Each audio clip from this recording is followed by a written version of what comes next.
કચ્છના મિની તરણેતર કહેવાતા સારા યક્ષ જૂથ ગ્રામ પંચાયત દ્વારા દર વર્ષે મેળો યોજાય છે અને જે કચ્છનો સૌથી મોટો ગ્રામ પંચાયતનો મેળો અહીં મોટા યક્ષ ખાતે યોજાય છે અને એ ગ્રામ પંચાયતની ચૂંટણીનો ધમધમાટ અંતિમ ચરણ તરફ પહોંચ્યો છે. આ મેળામાં સમગ્ર કચ્છ તેમજ ગુજરાતભરમાંથી સહેલાણીઓ ઉમટે છે અને આ જેનું સંચાલન કરે છે સાયરા જૂથ ગ્રામ પંચાયત. અને આ ગ્રામ પંચાયતની ચૂંટણીમાં હાલની પરિસ્થિતિમાં ત્રિપાંખીયો જંગ જોવા મળી રહ્યો છે, જેમાં વર્તમાન એટલે કે ધીરુજભાઈ પટેલ અને જયંતિભાઈ પટેલ સાથે ભરતભાઈ સંઘાર વચ્ચે ત્રિપાંખીયો જંગ જોવા મળી રહ્યો છે. અને આ ચૂંટણીને લઈને આવા નાનકડા એવા સાયરા યક્ષમાં ચૂંટણીનો ધમધમાટ જોવા મળી રહ્યો છે. આમ તો છેલ્લા 23 વર્ષથી ધીરુભાઈ પટેલ જે મેળાનું સંચાલન અને ગ્રામ પંચાયતનું સંચાલન કરી રહ્યા હતા, ત્યારે આ વખતે એમને થોડા અંશે પણ જયંતિભાઈ પટેલ કાંટાની ટક્કર આપી રહ્યા છે. તે સાથે જે ભરતભાઈ સંઘાર, જે સંઘારના સૌથી વધારે એમના મતો પણ છે, એમને જો વન સાઈડ જશે તો એ નુકસાન બંને પક્ષને જોવા મળી રહ્યું છે. આમ તો ગ્રામ પંચાયતની ચૂંટણી રાજકીય રીતે ન લડાતી હોય, પણ આ ચૂંટણીનો ધમધમાટ અત્યારે જોવા મળી રહ્યો છે. આવતીકાલે 22 તારીખના છે અને મતદાન જે આવતીકાલે થવાનું છે, ત્યારે તમામ સરપંચો એમને જીતાડવા અપીલ કરી રહ્યા છે અને સૌથી વધુ મતદાન થાય એવી પણ અપીલ કરી રહ્યા છે. અને હું છેલ્લા 20 વર્ષથી સેવા આપું છું સાયરા યક્ષ જૂથ ગ્રામ પંચાયતમાં અને ઘણા વર્ષોથી અને આ સેવા આપીએ છીએ. એટલે આમ જનતા આપણા સાથે બધા રહે છે, લોકચાહના છે આપણે એટલી. અને સામે ઉમેદવાર પાસે ખાલી આપણા પટેલભાઈઓ છે, બીજા કોઈ દેખાતા નથી એવું દેખાય છે. અને ચૂંટણીનો માલ બહુ જામ્યો છે અને એમાં આપણી જીત થશે એવું દેખાય છે જંગી બહુમતીથી. શું હજી એવા વિકાસના કામો રહી ગયા છે આપણે કે જે અધૂરા છે? એવા રહી ગયા છે એ આપણે પૂરા કરશું ને રહી જ નથી ગયા કોઈ, બધા થઈ ગયા છે. રોડ, રસ્તા, બીજો ત્રીજો. ને આવતા દિવસોમાં આપણે ચૂંટાઈ આવીએ એટલે ફરી વિકાસના કામો ચાલુ થશે.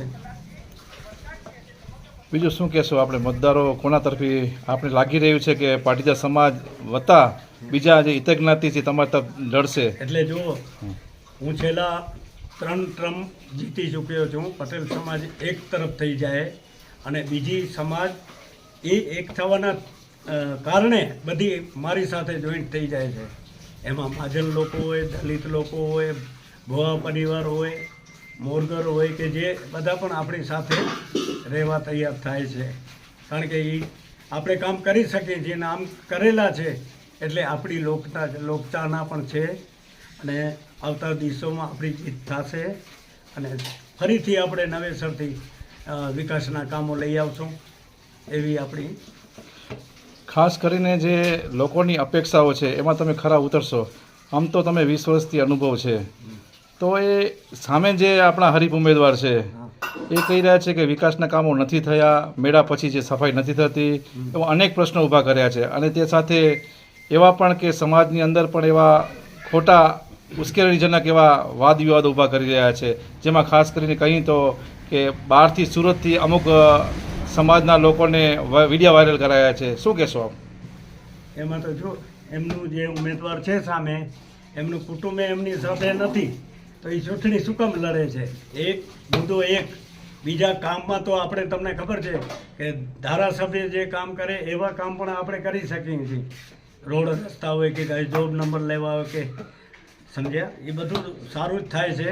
અને એમની જે પણ રજૂઆત હોય એ કોઈ ખોટી સમાન છે. એમ ત્રિપાંખીયો જંગ જામી રહ્યો છે, ત્યારે જે ત્રીજા હરીફના ઉમેદવાર છે એમાં શું કહેશો તમે? આપણે કેટલા તો એમાં એમ કે છે એ કે હું ઊભો રહું છું એટલે તમારા બંનેની વિકેટ જશે, પણ એવું છે નહીં. સમજ્યા? શું મતદારોને શું સંદેશો આપશો? મતદારોને સંદેશો તો આપણે વિકાસ કર્યા છે અને હજુ કરવાના છીએ એવું બધી ને સંદેશ આપી ચૂક્યા છે. હવે તો એક દિવસ છે આપણા માટે, પછી 22ના તો મતદાન છે. તમે પ્રચાર કરવા માટે ગયા, આપને કયા મુદ્દા લઈને આ પ્રચાર લોકો પાસે ગયા છે? આમ તો જનરલ તમને ઓળખતા જ હોય છે, પણ છતાં આપના શું મુદ્દા રહ્યા? આપણા મુદ્દા બધા જ રહ્યા છે.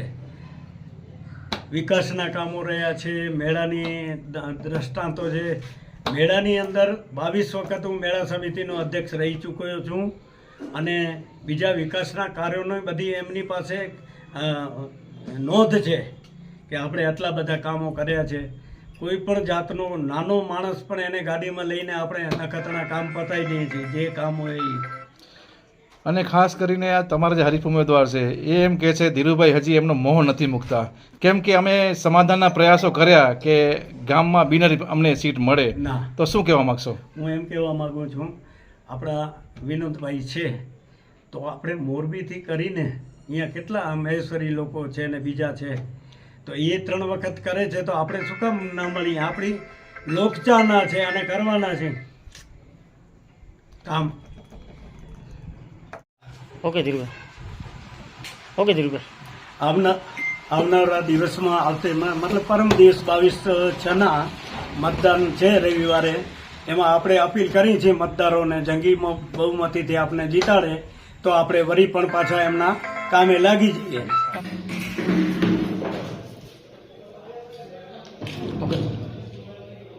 મારું નામ જયંતિલાલ કેસીભાઈ પટેલ, સાયરા જૂથ ગ્રામ પંચાયતના સાયરા યક્ષ અને મોરગર જૂથ પંચાયતના સરપંચના ઉમેદવાર તરીકે નામ નોંધણી કરેલ છે અને એમાં ઊભા રહેલા છે. અત્યારે ઇલેક્શનનો સમય ચાલે છે અને અમારો ગોલ છે એ લોકોનો વિકાસ, ઘણા સમયથી વિકાસ નોંધાયેલો છે એને વેગ આપવા માટેનો અને નિખાલસપણે જે પણ આવશે સરકાર તરફથી અથવા તો જેટલું અમારું સાથે રહીને અમારું જેટલું યથાયોગ્ય યોગદાન આપી પર્સનલ અને સારામાં સારું કાર્ય થાય અને નાનામાં નાના માણસ સુધી આનો મતલબ સહાય પહોંચે એવા પ્રયત્નો સાથેનું અમે અત્યારે બધા વિઝન લઈને ચાલ્યા છીએ અને સૌનો સાથ અને સૌના વિકાસ, વાદ નહીં, વિવાદ નહીં અને એ રીતના બધા આખા ગામની અંદર, ત્રણેય ગામની અંદર અમારે બધી સમાજોનો સાથ સહકારથી અમે આ ખુલ્લામાં ઇલેક્શન લડવાનું ચાલુ કર્યું છે અને 2 દિવસ પછી 22 તારીખના જ્યારે મતદાન છે એના માટેની અમે અપીલ કરી છે કે સારામાં સારું મતદાન કરી અને અમને વિજય અપાવો એવી ભાવના સાથે. ખાસ કરીને સાયરા જૂથ ગ્રામ પંચાયત છે અને કચ્છનો સૌથી મોટો તરણેતરનો મેળો પણ ભરાય છે અને જે મેળા પછીના જે અનેક પ્રશ્નો ઊભા થાય છે એના માટે આપ જો ચૂંટાશો તો શું કરશો? હા, મેળા પછીના સફાઈના જે મેન પ્રોબ્લેમ છે સફાઈનો, મેળા પછીનો ગ્રામ પંચાયત દ્વારા દરેક વખતે સફાઈ માટેના ફંડ પણ ફળવાય છે, બધી રીતનું બધા કામો સમય ઉપર થાય છે, છતાં પણ પાછળની સફાઈ નથી થતી. એમાં ગયા વખતે કંઈક થોડુંક મોટું પશુઓનું નુકસાન થયેલું હતું, એમાં લોકો ખૂબ નારાજ પણ થયા હતા. પણ એવું ન થાય એના માટેની નેમ અને લોકોની થોડીક આશા પણ એવી હતી. ગામના લોકો, યક્ષ ગામના તરફથી અમે મતલબ પ્રચાર માટે ગયેલા ત્યારે લોકોએ અમને થોડો પ્રશ્ન કર્યા હતા કે આવું કંઈક થાય તો સારું. એના માટે કે ગાયોનો જ્યારે આ મેળો ચાલુ થાય એ દરમિયાન ગાયોને ચરો પડે અલગથી તો અમારી ગાયોને ભૂખ્યા ન રહે અને આવા જ્યારે પણ છોડી મેળો પૂરો થાય ત્યારે ભૂખ્યા ઢોર હોય એટલે પછી સીધા ગમે એવી વસ્તુમાં પ્લાસ્ટિક હોય કે આપણે ખાણીપીણીનો કોઈ પણ સામાન હોય એના ઉપર ઝેરી થઈ ગયેલી વસ્તુ હોય એટલે સીધી અસર પડતી હોય ઢોરા ઉપર, પશુ ઉપર. આવું નહીં બને એની અમે ખાતરી આપી છે અને તરત ને તરત સફાઈ માટેનું યોગ્ય કાર્ય કરશું.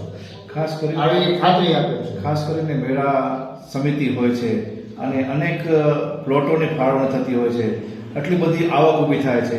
તો આ વિસ્તારના 3 ગામો છે, સાયરા છે, મોરગર છે અને યક્ષ, અનેક કામો અધૂરા રહ્યા છે. શું કહેશો આપ?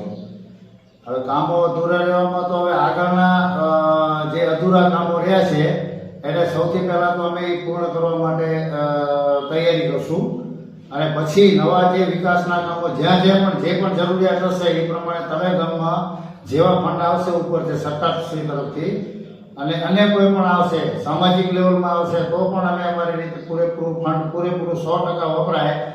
100% નહીં પણ 100 રૂપિયા આવશે તો 101 રૂપિયા ઉપર જે ઉમેરી લેવાની અને વિકાસ કરવા માટેની મેં નેમ લીધી છે અને મારી પરિવારની ભાવના અને અમારી સમાજ પાટીદાર જ્ઞાતિની આખી અને દરેક સમાજની એવી મેં આશા. જયંતિભાઈ, તમે પ્રચારમાં જતા હશો ત્યારે લોકો અને મતદારો શું આપણી પાસે રજૂઆત કરે છે? જે ગટર છે, પાણી છે, કે અનેક જે સીસી રોડ છે જે હજી નથી બન્યા, એના માટે મતદારો શું આપણી પાસે માંગણી કરી રહ્યા છે? જ્યારે અમે પ્રચારમાં જઈએ છીએ ને ત્યારે લોકો પહેલા માનથી બેસાડે, પછી ખાસ કરીને ભાઈઓ તો ઠીક પણ બહેનો તરફથી ઘણા બધા એવા પ્રશ્નો આવે છે કે ભાઈ તમે અત્યારે આ ઇલેક્શન આવ્યું છે, ચૂંટણી આવી છે એટલે બધા દોડાદોડી કરો છો. અમને બધીએ સમજણ પડે છે પણ અમે બહેનો માર્કેટમાં ના આવીએ એટલે તમને એવું લાગતું હોય. પણ આજ તમને ખુલ્લામાં એવું કહીએ છીએ કે ભાઈ તમે આ ચૂંટણી લડીને તમે પદ ઉપર બેસી જાઓ છો એટલે પછી આંટો જ મારવા નથી આવતા. તો અમે એવું આશ્વાસન આપ્યું છે તમારા ગામમાંથી જે સમાજ દ્વારા કે કોઈ પણ સારા અગ્રણીઓ દ્વારા જે પ્રતિનિધિત્વ આપ્યું છે સભ્યો તરીકેનું, અમે એવી જ રીતના બધે ગામે ગામથી લીધેલા છે કે એ અમારી પાસે કામ લઈ આવે અને 100% તમારા અધૂરા કામ પહેલા પૂરા કરશું અને પછી નવા કામના તમારી જે પણ જરૂરિયાત હશે, તમારી જે પણ ડિમાન્ડ હશે અમે સ્થળ તપાસ કરી અને યોગ્ય રીતે એને પૂરું કરી અને વહેલામાં વહેલાનું સારી રીતે કામ થાય, 100% ગ્રાન્ટ વપરાય ગવર્મેન્ટને, એ પૂરા પ્રયાસ કરશું. ખાસ કરીને ધીરુભાઈ પટેલ આપના હરીફ ઉમેદવાર છે અને આમ જોઈએ તો રાજકીય રીતે અને લગભગ 5 ટર્મથી સરપંચના ઉમેદવાર છે. તો આપે હરીફ ઉમેદવાર, મજબૂત ઉમેદવાર છે, તો આપ એમની તાકાત સામે શું આપની તૈયારી ગ્રામ પંચાયત લડવા માટે તૈયાર થઈ રહી છે? જો એમાં તો મારું તો પહેલું પોલિટિક્સ મતલબ રાજકારણ જેને કહ્યું કે અત્યારે પોલિટિક્સ જ કહેવાય, ખરેખર સ્વરાજની ચૂંટણી છે અને પોલિટિક્સમાં ન લઈ જવાય ખરેખર. પણ આ ગામનો મામલો છે છતાંય પણ આજે રૂપ એવું લઈ લીધું છે કે વિધાનસભા લોકસભા કરતા અઘરું ઇલેક્શન થઈ ગયું છે. પરિસ્થિતિ એવી સર્જાણી છે. ધીરુભાઈ એ મારો કૌટુંબિક ભાઈ છે, કોઈ પ્રશ્ન નથી એમાં. અમે અમારી રીતે પ્રયત્ન કર્યા અને લોકોની એ માંગણી હતી કે ભાઈ તમે આ બિનહરીફ કરી નાખો. બધાએ આપણે ભેગા થઈ સાથે મળીને આનો પ્રયત્ન કરી બિનહરીફ માટેનો, પણ એ સંજોગો સાથે બધું થઈ શક્યું નહીં. છતાં ધીરુભાઈ ભાઈ છે એ જે પણ એના કાર્યક્રમમાં કામ કર્યા હશે એની કોઈ આગળ આપણે એના ઉપર જવું નથી. અને લોકો અત્યારે પહેલા થયેલા કામ અને હવે પછીનો 5 વર્ષનો મોકો અમે માગ્યો છે. આપણે 5 જ વર્ષ જોઈએ છીએ, 6ઠું વર્ષ એ નથી જોતું. કદાચ 2.5 વર્ષે અમને મંજૂર છે, પણ 2.5 વર્ષની અંદર ગામને અને લોકોને સુવિધાઓ પૂરી પાડવા માટેની અમારી નેમ લીધેલી છે. એમાં ખરા ઉતરશું એ ફાઇનલ. ખાસ કરીને આપણે ધીરુભાઈએ જ્યારે આ જનરલ મિટિંગ થતી હોય છે એમણે શું આપ ઓફર કરી હતી કે આપ હજુ પણ અધ્યક્ષ બની શકો છો મેળા સમિતિના, હવે આ ચાન્સ બીજાને આપો. 5 ટર્મ એટલે 5 દાયકા તમે આપણે 5 ટર્મ જોઈ, તો શું કહેશો ધીરુભાઈ? મેળા પ્રત્યેનો કદાચ એને આગ્રહ હતો હોય તો અમે સ્વેચ્છાએ એને કોઈ આગ્રહ નહોતો કર્યો, પણ અમારા હિસાબે એને કીધું કદાચ મેળાનું આવું હોય અને યક્ષ ગામને પણ એની ઈચ્છા હોય કે ભાઈ મેળા અધ્યક્ષમાં પછી મેળો કદાચ આગો પાછો થાય થોડું કઈ પ્રોબ્લેમ આવે તો કીધું તમે અનુભવી છો ભાઈ, તમે સાથ સહકાર અમને આપશો તો અમારે એમાં કોઈ વાંધો નથી. સાથ સહકાર અમે તમારો લેવો પડશે, કારણ કે અમારા માટે આ બધું પહેલું છે. અમે પહેલા જ આ ફિલ્ડમાં આવ્યા છીએ, સામાજિક લેવલમાં 10 વર્ષ ત્યાં સંકળાયેલા છીએ. મેળા સમિતિના અધ્યક્ષમાં અમે કીધું તમે એમ અધ્યક્ષ મેળા સમિતિ અલગથી આયોજન થાય છે એના અધ્યક્ષ રહેશો તો અમને એમાં કોઈ વાંધો નથી. પંચાયત લેવલમાં કાંઈ પણ હોય એ લેવલમાં અમે કરીએ, બાકી મેળા સમિતિ જે પણ કરશે એ અમને વાંધો નથી. ટોટલ આપણે 7 વોર્ડ છે, એમાં કેટલા બિનહરીફ થયા છે, કેટલામાં મતદાન છે? ટોટલ 7માં એક વોર્ડ અમારો મોરગર ગામથી 7 નંબરનો વોર્ડ બિનહરીફ થયેલો છે, બાકીના વોર્ડમાં બધા ઇલેક્શન છે. છેલ્લે મતદારોને શું અપીલ કરશો? બસ આપેલી આપનો સાથ સહકાર અને વિકાસની જવાબદારી અમારી છે, બાકી સાથ સહકાર તમે આપશો એવી અપેક્ષા. તમારું નિશાન શું છે? પાણીની ટાંકી. ઉત્સાહ કેવો જોવા મળી રહ્યો છે પ્રચાર? અત્યારે તો બહુ સારો મળે છે ઉત્સાહ, દરેક જ્ઞાતિનો, દરેક લોકોનો, નાના માણસને જે પણ વડીલો સુધી એમ જ ઈચ્છે છે કે ભાઈ કાંઈક પરિવર્તન હોવું જોઈએ.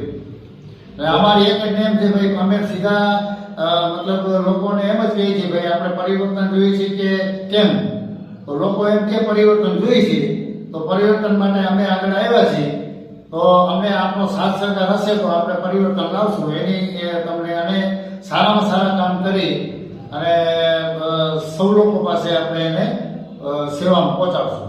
આપનો જે વિસ્તાર છે અને ગ્રામ પંચાયતના જે આપનું જે કાર્યાલય છે અત્યારે અમે જોઈ રહ્યા છીએ